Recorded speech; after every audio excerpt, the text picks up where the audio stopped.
if you having problem to get the gaps, like you can see here, the both table has the gap, and let's say I'm going to divide this by typing Alt and Shift key and down, so it's separated. But if you're having problem with the gaps, like here you can see the gap, it is bigger than the second and third table.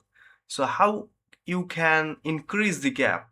You just simply need to click in the middle of those table and need to make bigger the font, how much big space you need it, or you can directly add the value here, like I need 22, so it will be the gap separated with the font size.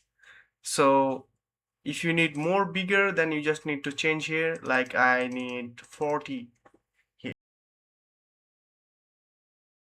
so the gap will be bigger. So that is the method.